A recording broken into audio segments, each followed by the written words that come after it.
Hello everybody, I'm going to talk a little bit about the Chris Watts case today. All of my information comes from the 2,000-page discovery on this case. It's like court documents and stuff. So a little background information is that Shanann Watts met Chris in North Carolina and they dated for 2 years and got married in 2012. They then moved to Colorado in 2013, and in December of 2013 they had their first child, Bella. In July 2015 they had their second child, Celeste, which they called Cece. In May 2018, Shanann found out that she was pregnant again. June 27th, Shanann and her 2 daughters went on a 6-week vacation back to Shanann's parents' house. And in those weeks, Chris Watts, Shanann's husband, started having an affair. While Shanann was away, she noticed that there was a change in Chris's behaviors, like he wasn't responding to her texts or her calls, and it was like starting to really worry her and stuff. So on July 14th, Chris tells Shanann that he no longer wants to be with her and that he doesn't want the baby that she's carrying. On August 9th, Shanann and her co-worker fly out to Arizona for a work conference. Shanann works for a little group, and what she does is she buys, like, you know how you buy like Avon stuff and then you buy a bunch of it and then you try to get other people to buy it from you? Well, that's kind of what Shanann does. So they fly out for that work conference on August 9th, and then August 13th, her and her co-worker head home and don't arrive till almost 2 o'clock in the morning. Their flight was delayed and stuff, and that's why they got home so late. So then the co-worker Nicole drops Shanann off at her house, at Shanann's house, at 1:48 a.m. Then 5:30 a.m. comes around and the neighbor's security camera catches footage of Chris making 3 trips back and forth to his work truck, loading stuff into his work truck. At 8:30 that morning, Chris calls the children's school and reports that the kids will no longer be attending there. Like, not that they're just going to be absent for a day or that they're on vacation and they won't be there for a few days. They're like completely not coming back to school.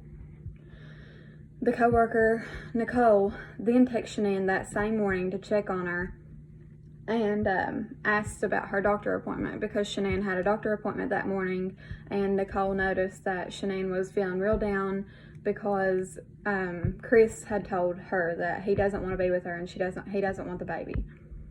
So she texted her, just, you know, being a good friend and trying to check up on her. And she didn't get any answers from Shanann, so she drives to Shanann's home and tries to get someone to open the door.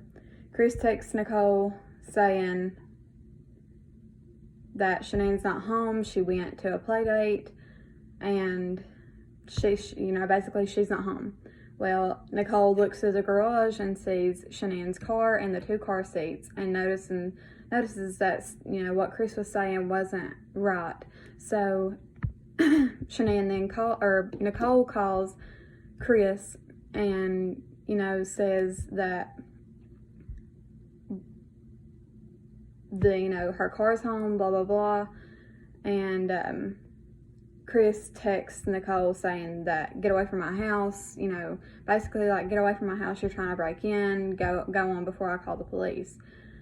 Well, Nicole calls the doctor to see if Shanann ever showed up that morning. The doctor says no, and then Nicole then calls the police to do a welfare check. The police show up and Chris lets them in the house, and they reported that nothing was out of the ordinary, like nothing looked wrong except Shanann's belongings were still in the house, and that the bed sheets from the 2 children's room and the master bedroom where Shanann and Chris slept were missing.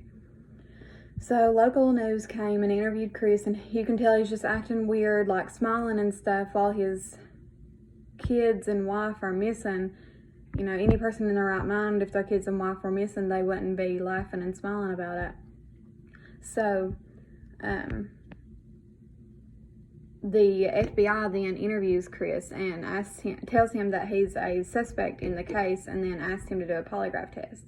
Well, he fails the polygraph test, and then authorities do a drone shot over Chris's work site and spot fresh movement in the dirt, like something had just been buried, and the bed sheets from Chris's and Shanann's house. His story wasn't adding up, so he asked to speak to his father and tells his father that he did kill Shanann because he said that Shanann was strangling the kids. The coroner's office took the kids after they found out that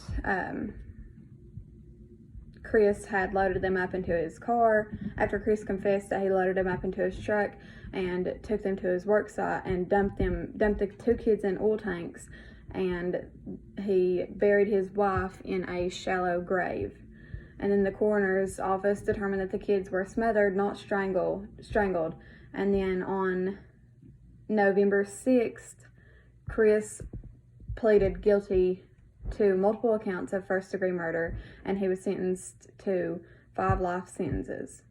And just a little fun fact, not really fun fact, but it's just a fact, that in an interview with an FBI agent named Brad Garrett, he said that most of the time the people that kill their families are white males in their 30s, and it usually happens around August when kids are going back to school.